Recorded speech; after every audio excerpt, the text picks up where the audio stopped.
Hey, Ben. Hey, Jared. How are you doing? I'm doing fine. How are you? Did you hear that there's going to be a hurricane in Hawaii? Hurricanes can't hit Hawaii. They're in the Atlantic, not the Pacific. Well, they're in the Pacific, not the Atlantic, which sounds like you need Google to search. But yes, they absolutely can have hurricanes in the Pacific. I don't believe you. I'm going to look it up. You don't even know that Hawaii's in the Pacific. What are you going to look up? I'm going to Google it. You know what? That's such a waste of time. You're going to get millions of hits. The first one's going to be Wikipedia. The next one's going to be an advertisement for some hurricane. And then what? Okay, do you know a better way to search? As a matter of fact, I do. Okay, show me. Okay.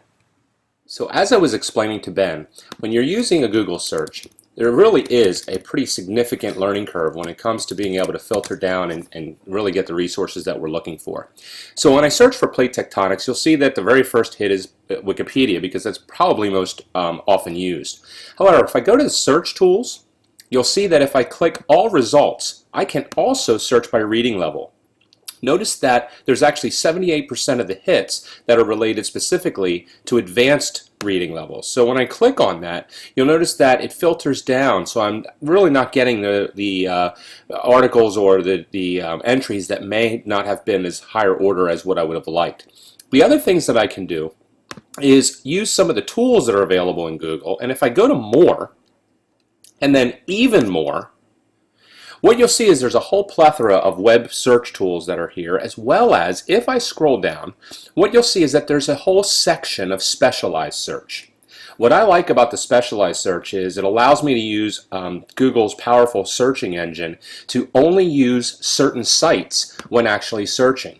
So if I already have a bunch of sites that I would like to be able to have my students use, I'm able to go through here, add the separate sites one at a time, and it will allow me to be able to specifically detail the exact resources that I want my students to use, which is really nice. And you saw there it saves your list so that you can actually go back and visit them later. The other nice thing is that it allows you to search trends. So if I want to look at plate tectonics in a trend pattern, what you'll notice here is that it shows me over time, you'll notice going back to about 2004, the inception of Google, over time you can see the cyclical pattern of how really plate tectonics is searched.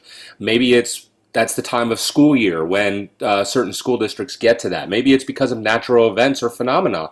Wouldn't it be interesting to see or try and have our students figure out what perhaps that trend is being derived from? So maybe what I'll do is I'll search for earthquakes as well. And what you'll notice is that if I search for earthquakes, well, okay, I see somewhat of a cyclical pattern, but wouldn't it be great if I could have searched earthquakes and plate tectonics simultaneously?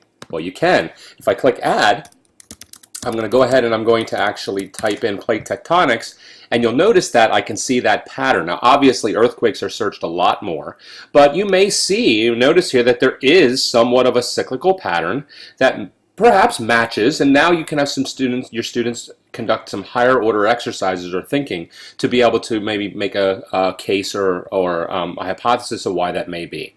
So if I take a look at other options that are available, one of the other things that I know students are often looking for is data.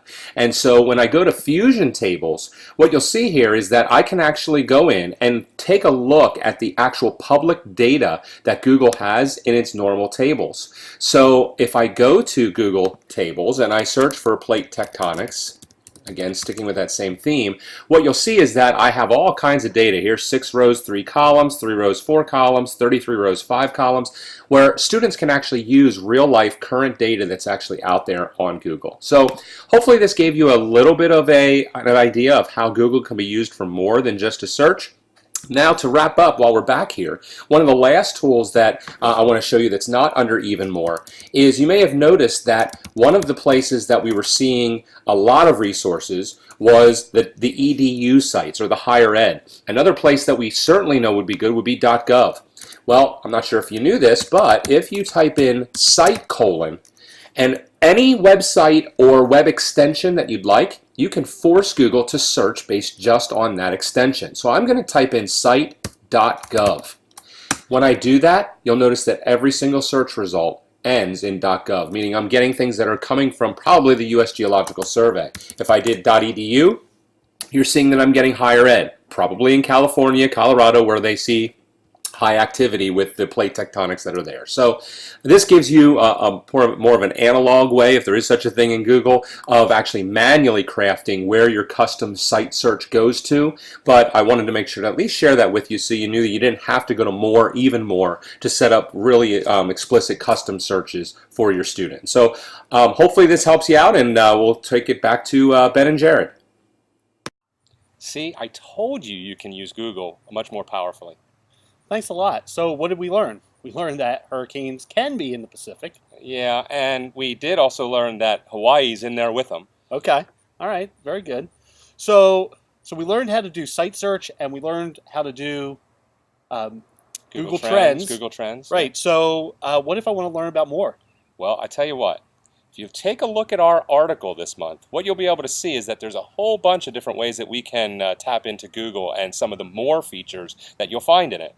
And if our article doesn't help you enough to figure out the nuts and bolts of how to make it work, Google it.